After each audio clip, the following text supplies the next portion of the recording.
Get ready with me. Sunscreen from Perfect Skin.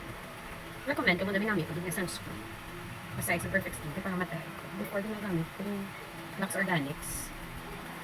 Pero doon na bet ko naman siya ang Perfect Skin. Kaya mo siya, kaya hindi siya sticky. This is recommended by my sister and my mom. Available din siya sa Outfit Check too. And actually, nagamit ko. From Outfit Check, syempre, tapilitin ang sarili natin. Alright? So, habang pa, malako ang ako na sunscreen. Mabutan ko anay sa akin na pangkilay. So, I will be attending a wedding of my kumare, the ninang of Lucky.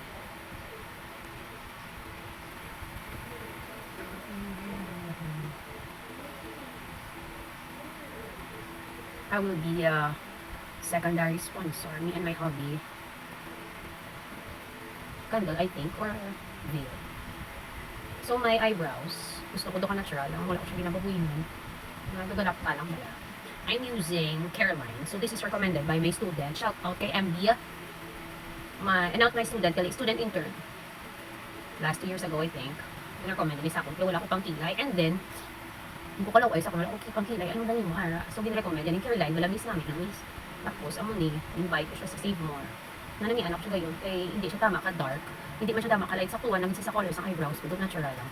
Nan. Bakala ako siya matet a wedding na. Then, I put the BLK Power Tint, Lift Tint. Power Lift Kwan. Eyebrow. Ano na siya tawag? Eyebrow lift naman ako sila. Para doon ka natural lang sa atake. Before, maka-BLK, gid ko, medyo pricey lang siya.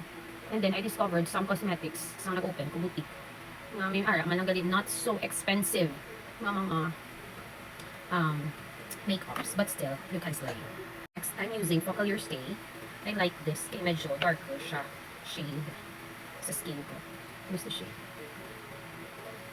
Mas darker siya. Foundation. Una ako foundation kaysa concealer. Kaya na-notice ko, kung conceal ko siya na yun, pagtak na lahat. Pagtak galit. Yan di, at kung may foundation ko, una, dira ko makita kung ano ang mga parts na hindi pantay. That's the time I put concealer. So, I'm using this sponge. Nang ako siya kaya hapos mag-blend. This one, I got it also from Outfit Check. Very affordable lang to ang mga makeup naman. O mga makeup tools. Amo siya actually ang bakal sa akon. OC plus branch. Kay ang mga dalaga, mostly subong. Gamit up na din. Unlike sa aton nga, pulbos lang sa muna, okay na. Ara pa sa panyo. Na-remember ko, pasang ang ginagamit ko spray sa buhok is water na sa bottle na wala na gamit. So, I'm using naman this one, Sis Lady, na Moon Blush as my liquid blush. And my concealer is the Dazzle. Ilang sa under eye ko. Also, on my nose, kag ang mga dark spots na kakita. Also, put here at the center para doon para sa ilong. And pinaka-importante sa tanan, don't forget there is eyelids. Okay, para makita ka ng eyeshadow. Do you know the sandwich method? After putting all the liquid, keme, you put setting spray para magdugay makeup mo since hasta kami karon sa Cavite wedding. So, I'm using, pinaka-favorite ko actually, the Fresh Skin Lab facial setting mist. Highly recommended na ni siya ho. Ginadala ko ni siya kay pocket size sa akon bag para later mag-retouch ko. Amo naman ni siya butang ko. Sis Lady nga gamay. It's only 99 pesos in Outfit Check. Travel size, so put mo lang siya sa imo nga mga bags nga. So this is the bag that I will be using. So mabutang mo lang siya. Susubok. Good to go. I'm using Sis Lady 01 nga shade for my lip liner. So una siya may brush sa piyak. Kag-ara siya sa piyak. There you go. Ang tamaan. Pinapangalan niyo rin. And you just swipe it with a brush at the back. Na? Para seamless ang lips. Taka na later. Next one is the blush on. I'm using Fresh Yapon Skin Lab. Mabrush na takay basa na later ko sa wedding. Also put here and then and then here.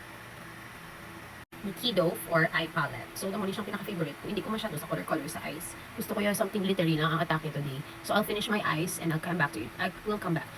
We'll be back to you later. Nikido palette.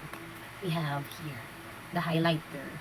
There, the highlighter shape and contour. But ang hindi nga kakramin na kay late na ta. And my favorite, hinahimo ko na siya as my gamit na gamit. Hinahimo ko na siya nga pinaka-powder setting ko. Kay my SPF 30 PA++ na siya. For the highlighter, I put here the multi-effect at this side. Medyo gahod kayo may storyahan din. So, Focal Lure shade 01 for my lips. Lucky Chic and Lip Tint. Para doon ka-glossy lang siya. Lucky Cosmetics. My own brand. And again, the setting spray. So this is the final look. See you again in the next video.